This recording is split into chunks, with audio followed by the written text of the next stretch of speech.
Okay guys, in this lecture I'm gonna teach you pumping lemma. What is this? Pumping lemma.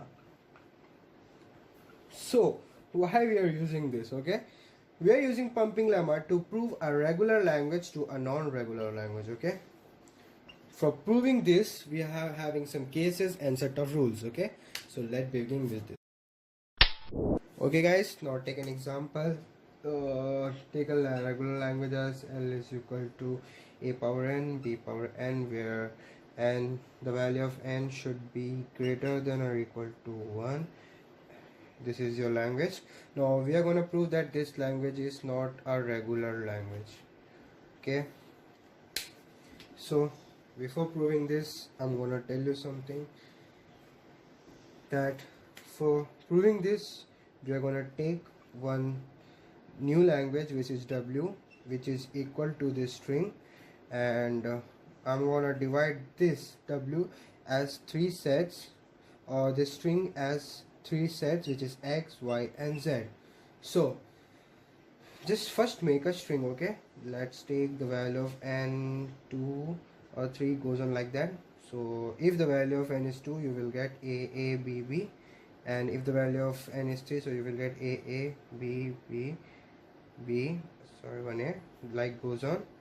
So now I'm gonna take this or this, any one of this, choose one, any one of this. So I'm gonna take the simpler one. You can take this one also, but for this video I'm gonna take the simpler one, which is a b b. So I'm gonna divide this a as x, this both a b as y, and this b as z. So why I took a b combined as y, now I'm going to tell you this thing. Okay, so we are having some cases for proving this. Okay, there are 3 cases for proving the language is a not regular language through pumping lemma. Okay, so for case 1 we need to prove the value of x and y, okay, should be less than the total length of the string, which is n. So here the value of x is a, which is 1, and the value of y is 2, which is 3. So 2, so 1 2, which is 2. So 1 plus 2 is equal to 3, which is less than the value of string, which is 4. The length of the string is 4. So we had proved this first case. So in first case we have to prove that the value of x should be less than or equal to the total length of the string. So we had proved the first case. So now move towards second case. So I'm gonna rub this. So now second case tells you that, case 2 tells you that the value of y should be greater than 1. So what is the value of y here? It's 2. So 2 is greater than 1. So we got the second case. So we proved the second case and we got the value of y as 2, which is greater than 1. So let's move toward the third case. So before that I again tell you that in first case we have to prove the value of x and y combinedly less than the value of n, which is your length of the string, and in second case the value of y should be greater than the value of 1. Okay, the value of 1 is 1 only. And now I'm gonna rub this. Case 3.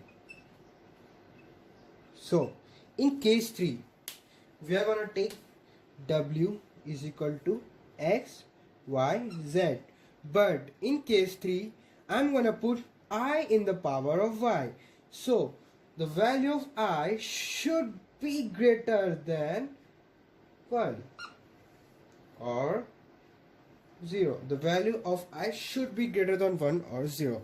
So now I'm taking the value of y, I is equal to 2. So we have the string a b b, w is equal to a b b. So the value of x is a, y is ab, and z is Z is B, Z is B.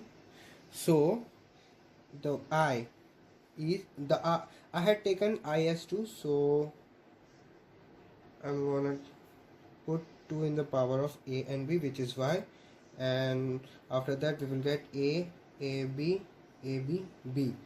So now check it. Is it equal to this thing? Absolutely not. So from this we prove that the language W, which is AABB, is not equal to the regular language. So we proved this thing. So by seeing this question, you can tell that pumping lemma is used to prove the regular language as a non-regular language. So thank you guys, and bye bye.